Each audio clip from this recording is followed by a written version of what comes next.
اور سوال ان کا ایسا ہے کہ ہم مسلمان سب یہ جانتے ہیں کہ اللہ ہر چیز پر قادر ہے، اس کا مطلب یہ ہوا کہ جو کچھ ہوتا ہے وہ اللہ کی مرضی سے ہوتا ہے۔ ہم یہ بھی سمجھتے ہیں کہ ہم یہ کہتے ہیں عام زبان میں کہ اللہ جو کرتا ہے وہ بہتر کرتا ہے، اس لیے برا منانے کی بات نہیں ہے کہ اگر کوئی کام ہمارا ٹھیک نہ ہوا ہو تو اللہ کی مرضی۔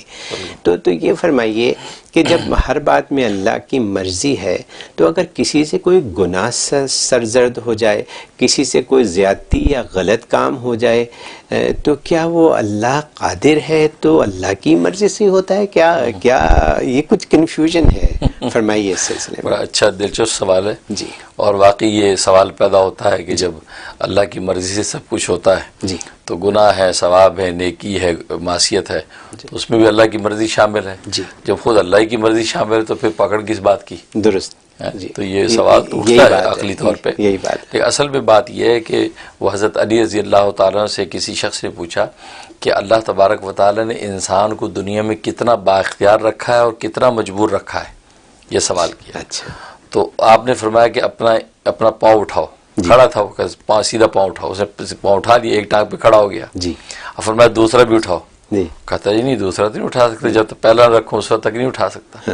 کہا بس اللہ نے اتنا انسان کو بااختیار رکھا اور اتنا مجبور رکھا ہے، یعنی انسان بس اتنا بااختیار ہے کہ پہلا قدم نیکی پر یا گناہ پر اپنے اختیار اور اپنی مرضی سے رکھتا ہے۔ جی، جب اس پہ رکھ دیتا ہے قدم، اب اس کے بعد اللہ تبارک و تعالیٰ کی مرضی اس کے ساتھ شامل ہو جاتی ہے، اللہ اس کو لے کر چلتے ہیں، ورنہ اللہ کی منشا کے بغیر چل نہیں سکتا۔ تو اس لیے اللہ تبارک و تعالیٰ نے یہی تو امتحان بندے کا رکھا ہے، اور انسان ہی وہ واحد مخلوق ہے دنیا میں جس کو اللہ نے دنیا میں با اختیار رکھا ہے۔ اچھا، ورنہ باقی جتنی مخلوقات ہیں کوئی با اختیار نہیں ہے، ان کو ایک خاص تقاضے کے تحت اللہ نے پیدا کر دیا ہے، وہ اپنے انہی طبی تقاضوں کے مطابق جیتے ہیں۔ اب حیوان ہیں، وہ اپنی طبی تقاضے کے تحت ہی جیتے ہیں، ان کی اپنی کوئی اختیارات نہیں ہیں۔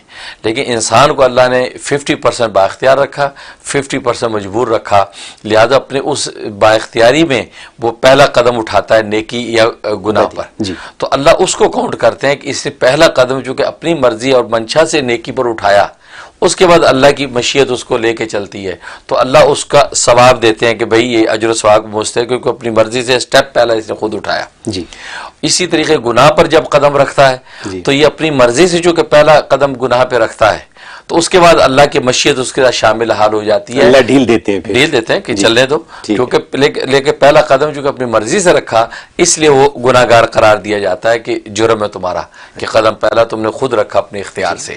اس لیے قرآن نے کہا نولی ما تولا، کہ ہم پھیر دیتے بندے کو اسی طرف جدھر وہ پھرنا چاہتا ہے، ونصلی جہنم، پھر اس کو جہنم میں ڈال دیتے ہیں، وہ ساتھ مسیرہ، جہنم بہت برا ٹھکانہ ہے۔ لہذا بندہ جب گناہ کی طرف پھرتا ہے تو اللہ تبارک و تعالیٰ پھر آگے اس کو چلنے دیتے ہیں۔